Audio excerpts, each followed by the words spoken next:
Thank you for joining me for today's live. I decided today to talk about a mishmash of things. And before I start, I want to introduce myself. My name is Djanie. I am an advanced hair, scalp and skin practitioner here in Leicester in the UK.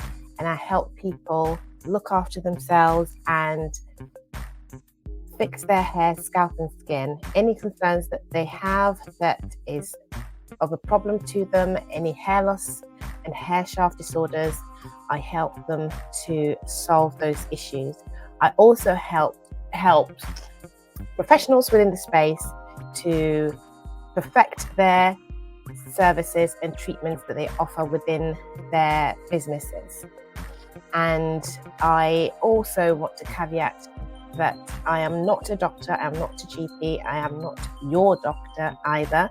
And so the advice or the videos and the live that I come here to do is for educational purposes and for you to just get to know a little bit about this space.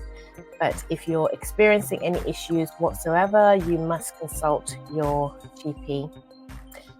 Okay, so today I want to start by talking about some nutritional things today, because that has such an impact on how our hair grows, how our skin is, and overall wellness. And I think that it's a subject that I love so much.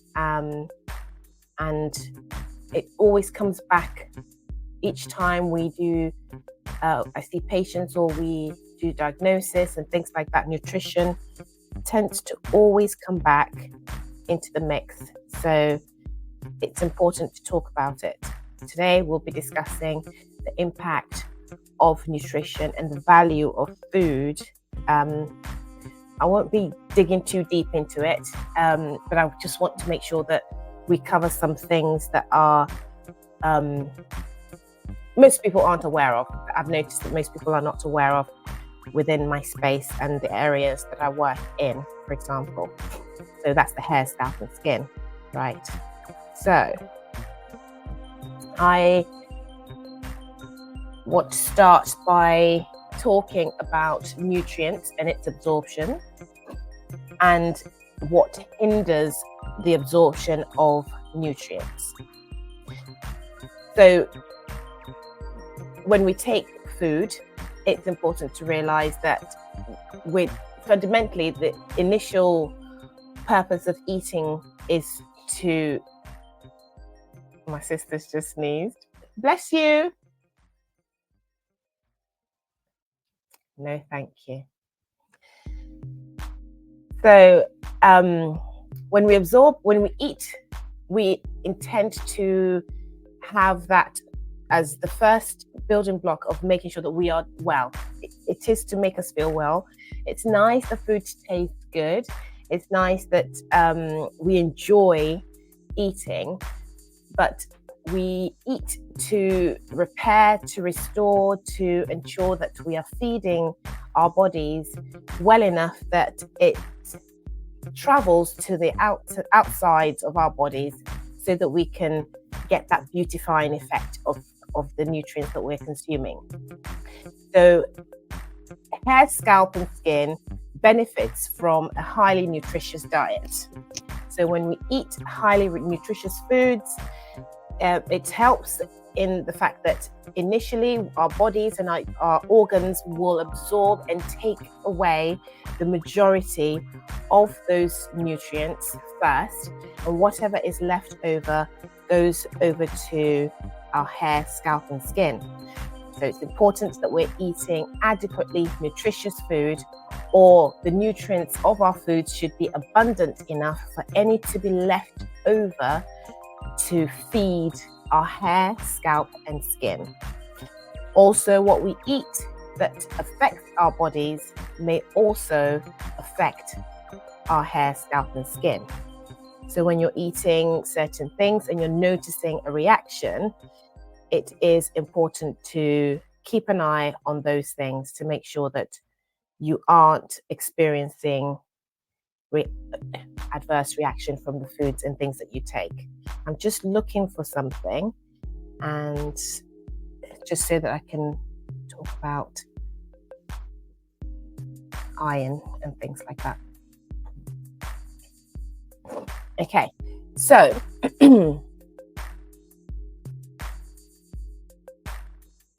nutrients and habits that we do.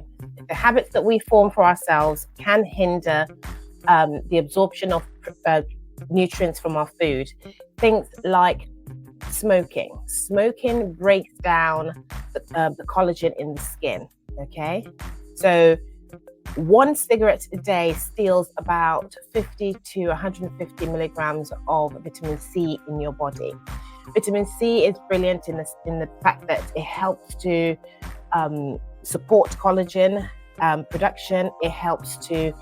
It's an antioxidant, so it helps to look after the skin and make sure that the skin is refreshed. It's also great in helping smooth down the skin surfaces and fade away some hyperpigmentation issues and concerns. And so if you're smoking and you're having a depletion in your absorption of vitamin C inherently when you're eating vitamin C and you're not absorbing it well because tobacco steals away a large amount of that, then you're not going to get the benefits of your vitamin C intake, for example. So just be mindful of that. So if you're taking vitamins, just know that if you're taking vitamins and smoking at the same time, there is a high chance that you're depleting the international unit value that you have on that vitamin you're ingesting. Okay, I spoke about sleep today because I had taken a massive nap today because my body needed it. I have got a huge pile of laundry sitting and I can see it here, but I decided to forgo dealing with that and take rest.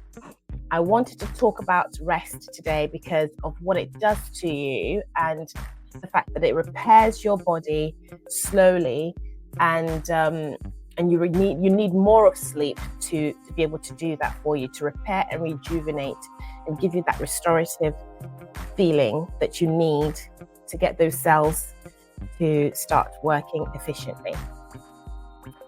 I speak about alcohol a lot within the space, within my clinic, because of the fact that it also inhibits the breakdown of enzymes and vitamins by destroying the enzymes within our body, within the stomach. Okay, so alcohol is a diuretic and it inhibits vitamin breakdown within our bodies by destroying the enzymes within our stomach. So alcohol, smoking, not getting enough sleep, these are things that will not help you in making sure that your nutrients are absorbed properly. Okay, antibiotics, for example, also has an effect on gut health. So when we have clients and patients come in and we need to treat them for skin, we have to tackle the biotics, the probiotics, the postbiotics, and the prebiotics of their gut to make sure that we settle any inflammation before we start treatment. But antibiotics tend to affect that for us. So we wait until you've finished taking your antibiotics, then we start treatment to make sure that we're absorbing all the nutrients that we need. Caffeine is a tricky one because people take caffeine quite frequently and they don't realize that it is also a diuretic. So it behaves similarly to alcohol. So teas and coffees that are caffeinated speeds up the excretion of vitamins, for example. So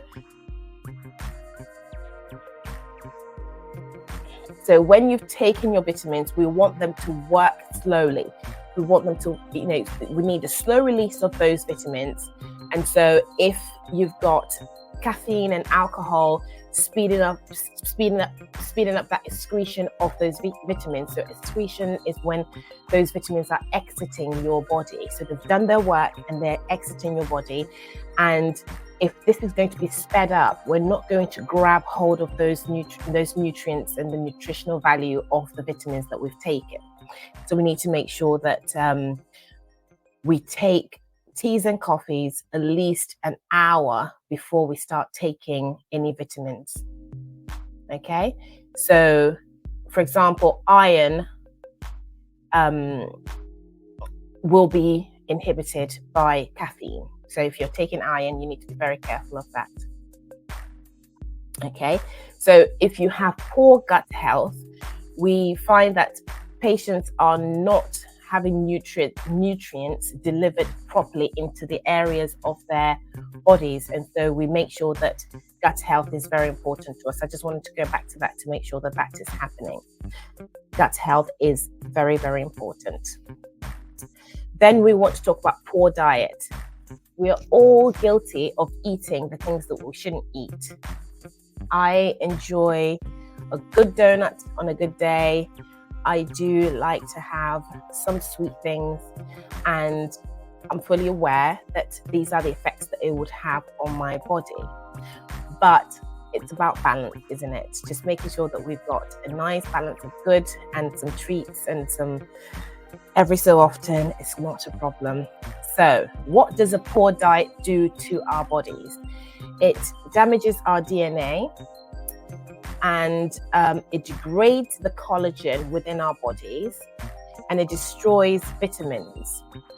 So as much as you've eaten something great in the morning, if you're finishing that with a poor consumption of something else, you are degrading that collagen and also destroying the vitamins that you've just had. Okay, then I want to speak about stress. And how it affects the digestive system, and so on and so forth. So stress, as we know, does not help with hair loss and some skin ailments. So where you find that you're experiencing acne skin and certain issues such as fine lines and wrinkles because you're just not absorbing enough nutrients, and as a result of stress you won't be able to absorb the things that your digestive system should be absorbing. So you're eating great, but you're stressed out, and so those nervous systems are not working appropriately. We find that the digestive system becomes compromised, and we will require more of the vitamin B complexes to help us to absorb nutrients properly.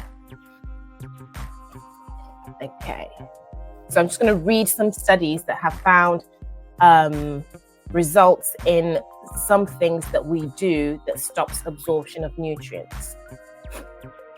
So a study found that drinking a cup of coffee with a hamburger meal reduces iron absorption by 39%. So iron is very important to hair growth, and I will be discussing that later, because we'll be talking about how to make sure that we grow hair, good quality hair, the things to do to grow hair. And iron is so important, in that, because it is what feeds the nutrients of the hair bulb, which is at the bottom of the hair follicle. I'm going to bring my trusted model here again. So when the hair is being fed, it has got blood and nutrients going to it right at the bottom, right there. So we've got the blue and the red, which are the oxygenated and deoxygenated blood that's feeding the hair. So when you pluck a hair out, for example, and you see a matter that is right at the end, this is it. Okay, this is where you plucked it out of. And that means that it was attached to nutrients. It was still being fed, but it has been plucked out of that pocket. Okay. And so when nutrients, when ions are being not absorbed because of the fact that we've had a cup of coffee with a hamburger, right, by 39% reduction, that is such a great deal. Okay. In the same study, they found that drinking tea is a known inhibitor of iron absorption. Tea and coffee are, ironically, seem to be the same. So with the same meal, it reduced iron absorption by 64%. Okay, and another study found that drinking a cup of instant coffee with a bread meal reduced iron absorption by 60 to 90%. So I'm Ghanaian and I love bread. And when I found that out, this particular study blew my mind, because what do? I love my bread, and I don't want to reduce the absorption of, irons, because I'm also anemic, and so I want to make sure that I am getting the nutrients that I need. I've just got a question. My daughter has. Okay, let's just show this.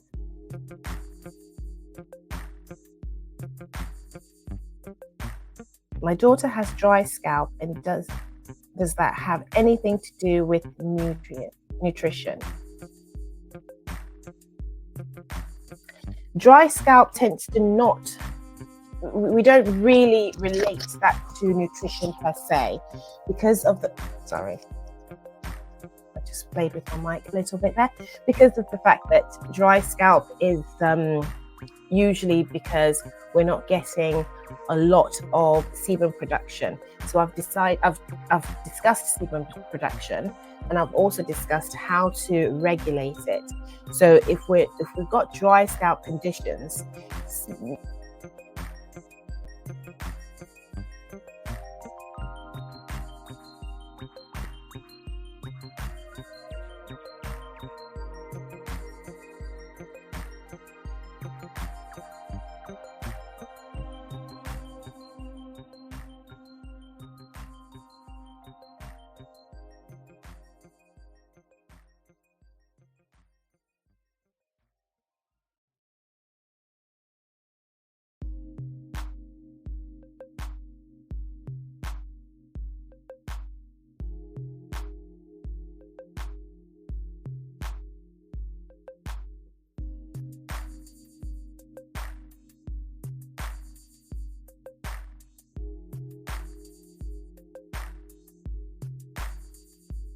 with the connection. So if you can see me, please let me know that you can.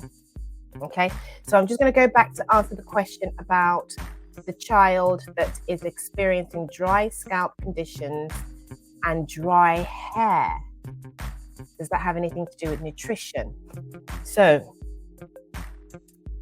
dry scalp conditions are normally cause of just hair care practices, for example, and weather and certain things that we're using, products that we're using. If they're stripping in nature, that can cause dry scalp conditions. If we're applying products and things to the scalp, that can also cause drying. Okay, and if you switch your general hair care, for example, just to something that is more nourishing, that can change that. So addressing dry scalp tends to be something we deal with topically. Okay, so certain treatments such as our Mediceuticals range helps to alleviate some of these feelings of dryness to the scalp. So making sure that the scalp is cleansed properly, ensuring that we are using the right formulation in products for the hair and scalp, but for the scalp especially, is very important. Sometimes when children are going through puberty, we find that the oil production within their system, within their general system, needs to be regulated a little bit. So we need to work out whether this is dry scalp conditions without any associated symptoms. we need to make sure that it's not because there is eczema or there's psoriasis or there are certain things in other areas before we make a good diagnosis. So for this child, if the dryness is just dryness, so if you need to sort of cause some kind of friction to the scalp to reveal that dryness, then it is just dryness. But if it's got flakes, such as, like salt, something that feels like salt grains that come off the scalp, or flakes that are slightly larger, that's not dryness. So we need to make sure that we're doing the right thing for this child, and so that the diagnosis is correct, that it's not just something else. If it's just dryness, we can try and combat that with, making sure that, say, the conditions in the home, the humidity levels are great, and that the child is cleansing their hair and scalp properly with the right products. Dry hair, on the other hand, is something that can cause breakage over a long period of time.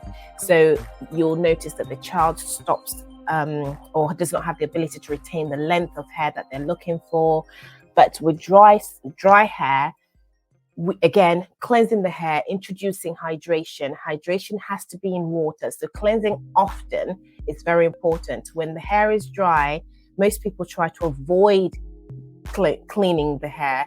But really what you should be doing is cleaning the hair, removing any buildup on the hair. So if the child uses a lot of grease, a lot of oils and butters like shea butter and things like that, you want to clean that properly, thoroughly clean the hair, so that you open up the channels for the nutrients that you put in to actually help. So shampooing would be great at cleaning the hair. So cleaning the scalp, and then by virtue of that, cleaning the hair, maybe going to a professional who can help you to clarify the hair properly, and then use a nice moisturizing treatment. Test the hair. Okay, so the professional would test the hair first and make sure that they're putting the right products in. If you came to see me, we would test the hair before we treat it. We test the hair first by making sure when the hair is cleansed and all the products are removed from the hair, and it has no other contributory factors that will inhibit a successful test, is removed. So that's what we do by cleaning the hair. We then stretch the hair. When it's wet, we remove a few strands of the hair, we stretch it really quite firmly, and then we expect it to return back to where it was.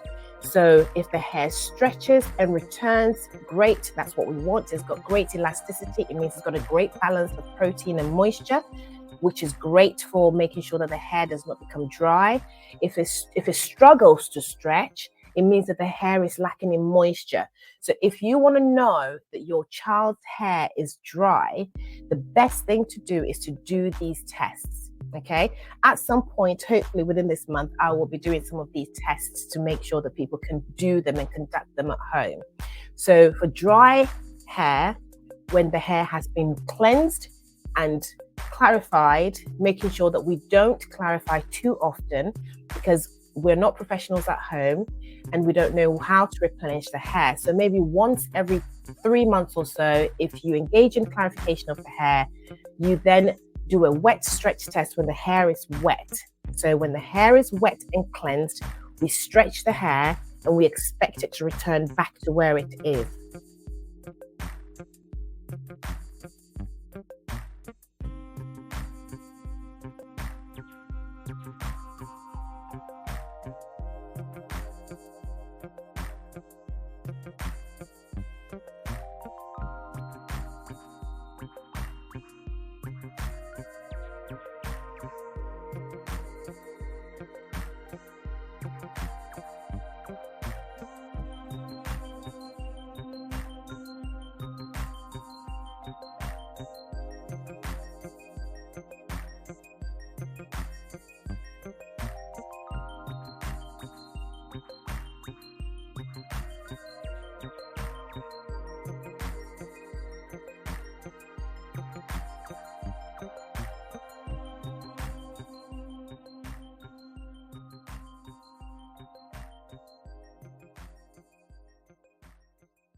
So I'm back online, still answering the questions. If you can see me, give me a heart emoji just to let me know that you can see me.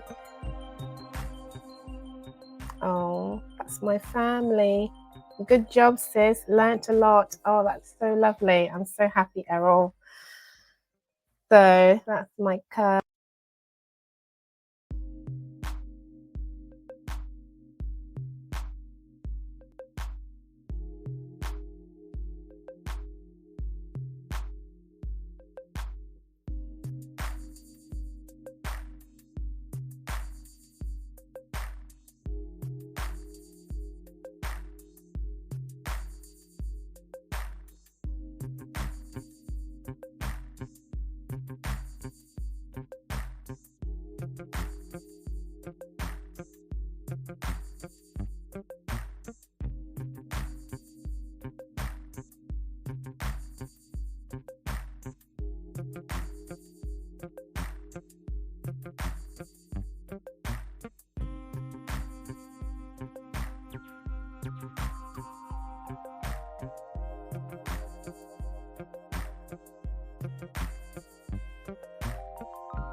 Unstable here. It just started to rain, and so I'm losing network. So I'm going to go quickly into answering that question about this darling daughter that has got dry scalp and hair, and does it have anything to do with nutrition? Yes, we have got some issues where, in some instances, where nutrition can have an effect, but generally, no. If the child is experiencing dry, itchy, flaky conditions, it's really important for you to identify that.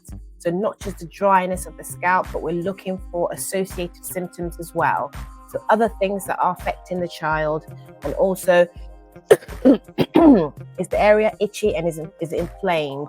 So that is also an important thing to notice and see if she's experiencing that with the hair, we need to make sure that the hair itself is retaining moisture and able to absorb moisture and retain it. So not only just absorbing, but absorb and retain by making sure that we do the tests that are necessary.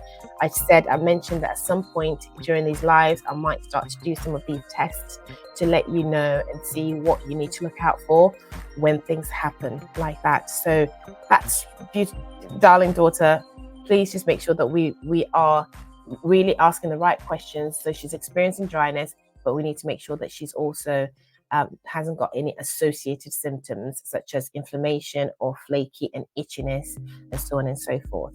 But nutrition can have an element to it. It's just that when it's just dryness, we find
I'm back again. I'm going to keep trying.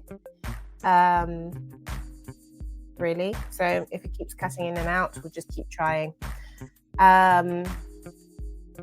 So dryness of the hair, we just make sure that we're adding the moisture and the treatments that we need for the hair to be able to withstand that dry conditions. But ultimately, you must try and see a professional just to make sure that there aren't any other underlying issues there, so that the child can be relieved of these feelings of dryness in the scalp and hair. So I'm going to go back to speaking about nutrition and about the studies that found that certain things that we do can limit and inhibit the absorption of nutrients in our foods. Okay, so where possible, avoid trying to take your supplements at the same time as drinking caffeine or alcohol. So we say not an hour before, taking, and not an hour after, right? So you need that window of an hour before and an hour after, and you take your supplements within that time to make sure that these alcohol, caffeine, and so on and so forth, or smoking, for example, does not inhibit the adequate absorption of the nutrients of your foods. So we don't want this negative impact on what we're trying to do to make sure that we are remaining beautiful and healthy. And so I am going back to my notes.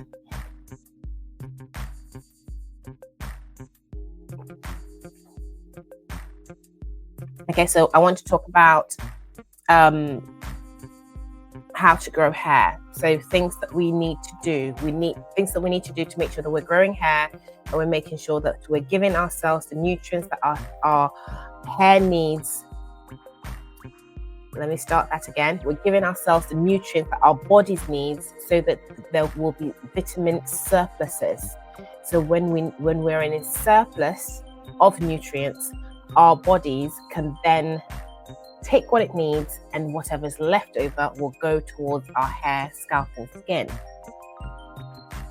Okay, so some of the vitamins that you need to be wary of is iron. You need to be wary of the fact that iron is something that we need in surplus so that we can make sure that we are feeding our hair. Okay, we need to make sure that we are rich in vitamin D, and we've got the vitamin B complexes as well to support that. Right, so vitamin D, we know that it's a provitamin that is already residing in us, and it gets activated by the sun. So you already have vitamin D, but you need to be exposed to the sun, and so the sun will then activate it. But where we don't have a lot of sun, we just make sure that we are taking that supplementation or to help us have more of those provitamin available to be activated. Then I want to talk about biotin. Biotin is a supplement that's a little bit out there right now.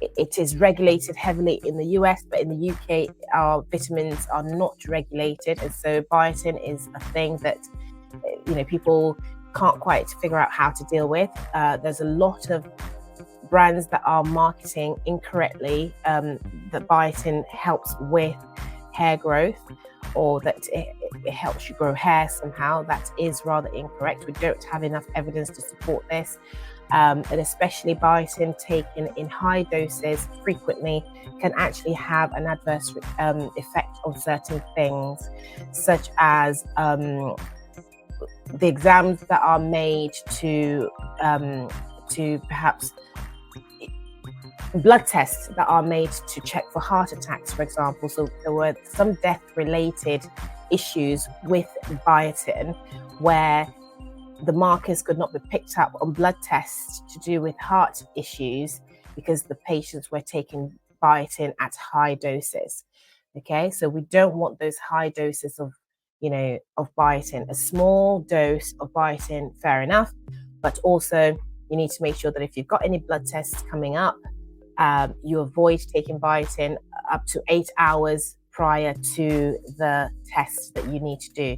So any blood test that you have to conduct, you make sure that biotin intake is not there within your system 8 hours prior to that, because it can affect that. And there has been some deaths that has been related to people who are taking high doses of biotin. But for now, biotin does not really contribute to hair loss that we know. There are no evidence to show that. A low dose of biotin will not cause any harm. But if you're taking huge levels, you need to be mindful of that. Again, I am not your doctor. This is just for educational purposes, just to let you know what this is about. If you have any issues, please consult your doctor. Okay, so don't take biotin alone, and make sure that you are avoiding biotin intake because of its interference with blood tests that help to diagnose heart attack conditions. Okay, now also what biotin does is it can cause hair shedding. So people are taking biotin to make sure that their hair's growing, but then they find that they're shedding hairs because biotin in itself isn't something that we're highly deficient of. Somebody would need, or a patient would need to be tested to find out if they are actually deficient in biotin. It's not something that is regularly a thing that we find in patients that they are, deficient in biotin. So making sure that you are not overdosing on that, and also getting the unwanted, undesirable effects of taking biotin. Okay, we've spoken about caffeine absorption, that when you take it internally, it has a problem with actually helping you absorb nutrients. However, I need to caveat that caffeine on the scalp and on the hair can actually help with stimulating hair growth, which leads me nicely onto the next stage, because I don't want to stay for too long and lose connection. I'm speaking a little bit fast, and I'm sorry. If you can slow down your playback, that would be helpful, but I have to speak as quickly as I possibly can so that we don't lose connection. So how to grow hair to make sure that you have got surpluses. So you are in the vitamin surpluses. You're making sure that you are eating enough and making sure that you're absorbing enough for your organs and your essential organs, and then whatever is left on the outside goes to the hair and scalp and the skin, and you are encouraging blood flow to that hair follicle right at the bulb of the hair, making sure that those nutrients are feeding into that hair bulb. You also need to make sure that you are stimulating your scalp to ensure that you're directing the nutrients to the area.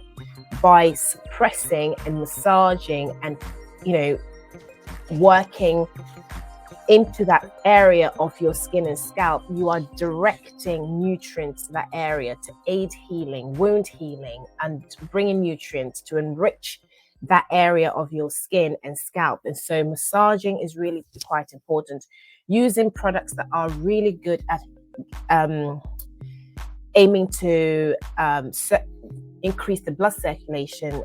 Certain things like rosemary oil is very good, but I've also discussed in the past that when we're using oils, we make sure that they don't stay on the scalp for too long, and that they are there for treatment purposes only. So you use them as treatment and you wash them off within the hour. Try not to keep it on the scalp for too long. And of course, rosemary oil, I must also caveat, you cannot use that on its own.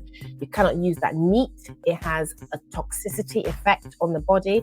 So make sure that you are not formulating your own products. You're not being kitchen scientists, and you are buying products that have already been formulated, or you're educated in handling these oils. Okay, so they are essential oils and they're very toxic, and they can cause some damage to the skin, some burns. We have had burns in the skin when people are using neat oils, and they are not being mindful of the things they need to do, or because they just do not have the education to do so.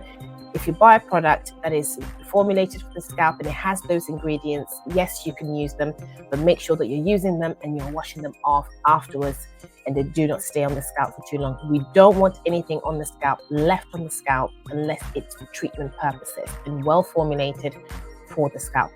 Ideally, your scalp should be free of products. So this goes for the child that is experiencing dry scalp ailments, for example. If you use, so what people might do is, oh, my daughter's going through, she's really experiencing dry scalp, I need to do something about it. And then they buy a product that is formulated for dry scalp conditions, for example. That's what the marketing says. And so they buy the products and they put it on. Sometimes what I have mentioned is that brands incorrectly market their products by not giving people the right advice to make sure that they are going to get the desirable cosmetic significance in the product that they're using. And so they don't tell you to wash it off. They don't tell you that these products cannot be left on for a prolonged period of time. And what happens after that has been left on for too long is actually an adverse reaction, which means that you're trying to treat a dryness issue, but then you find that the skin and the scalp becomes dry because of the fact that the product is too strong and cannot be left on for too long. So don't formulate your own products. Make sure the products that you buy that are even if it claims that it's for the scalp and you don't know what to do to check up on that, when you do place it on the scalp, do not leave it on all day or forever and a day. It must stay on only for a short period of time, and then you rinse it off. Because naturally, these products even stop working after a period of time anyway. These are the products that are even well formulated. So can you just imagine on products that aren't well formulated, would they even have any significant effect on the scalp when left on the scalp for a long period of time, for a prolonged period of time? Okay. I will discuss the rest of the matters later or on another day, tomorrow perhaps. But for now, I just want to recap what we've discussed today, how to make sure that you are taking the nutrients that you take into your body and making sure that the absorption rate is optimized for beautifying yourself. So as we know, health is beauty. We want to make sure that anything we do health-wise, we are retaining and we are not losing that by eating certain things complementary to our foods, such as caffeine, smoking, or drinking alcohol. If you must do so, an hour outside of the consumption of the highly nutritious foods, and so that you can really harness that high absorption rate. We spoke about biotin and its effects on certain things, such as blood tests that are to find out if patients are suffering from heart attacks and things like that, and how it interferes with those tests. Okay, so high doses of biotin is not essential for hair growth. If anyone tells you that, we do not have enough evidence to support it. So we must be careful that biotin is not consumed, especially at high doses. And if you're going to have blood tests, because of the interference levels of the biotin that you take, you make sure that you're taking biotin at least 8 hours before. You allow 8 hours window before you take the test, so that it doesn't interfere with that. But really, just avoid taking biotin for the purpose of hair growth, okay? Unless somebody tells you that you're biotin deficient, for example. We spoke about caffeine absorption in the body, and then caffeine perhaps using topically onto the hair, and how it actually helps to stimulate blood flow and things like that within the scalp. And so it's about finding that balance of how to use caffeine. When I have an updated opinion on the matter, I will address that in the following lives to come.